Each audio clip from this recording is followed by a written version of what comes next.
কেন ফোটে। ভারতবর্ষে বাংলার মাটিতে জন্মেছিলেন এক অগ্নিশিখা। তিনি কবি, সঙ্গীতজ্ঞ, সৈনিক।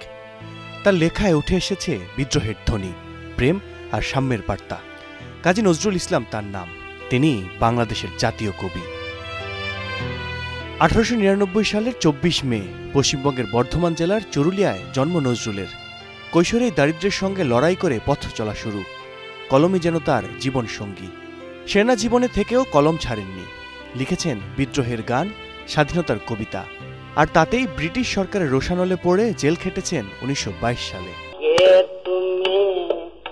তার গান ও কবিতা দমিয়ে রাখতে পারেনি কোনো শাসক গোষ্ঠী। 23 বছরের সাহিত্য জীবনে বাংলা সাহিত্য ও সঙ্গীতে নবজাগরণ তৈরি করেছিলেন নজরুল ইসলাম। যুগে যুগে শোষণ বঞ্চনা থেকে মুক্তির পথ দেখিয়েছেন। বলেছেন, মম এক হাতে বাঁকা বাঁশের বাঁশরি, আর হাতে রণতুর্য। দক্ষ দাবারও নজরুল সময় পেলেই দাবা খেলতেন। নিয়মের জালে নিজেকে আটকে রাখেননি। যখন যা ভালো লাগত তাই করতেন।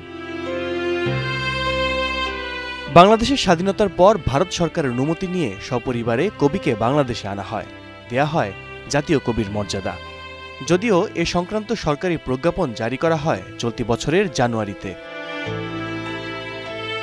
1974 সালে কবিকে সম্মানসূচক ডিলিট উপাধি দেয় ঢাকা বিশ্ববিদ্যালয়। 1976 সালে বাংলাদেশ সরকার তাকে নাগরিকত্ব দেয়। একই বছর 21 ফেব্রুয়ারি 21 পদকে ভূষিত করা হয় নজরুল ইসলামকে। জাতীয় কবি কাজী নজরুল ইসলাম বাংলার অনন্ত প্রেরণা। 1383 বঙ্গাব্দের 12 ভাদ্র নিভে গিয়েছিল তার জীবন প্রদীপ।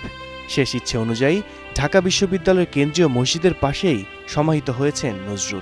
বিদ্রোহী কবি আজও আছেন প্রতিটি বাংলার হৃদয়ে তার কর্মের মাধ্যমে। আল কাসির, স্টার নিউজ, ঢাকা।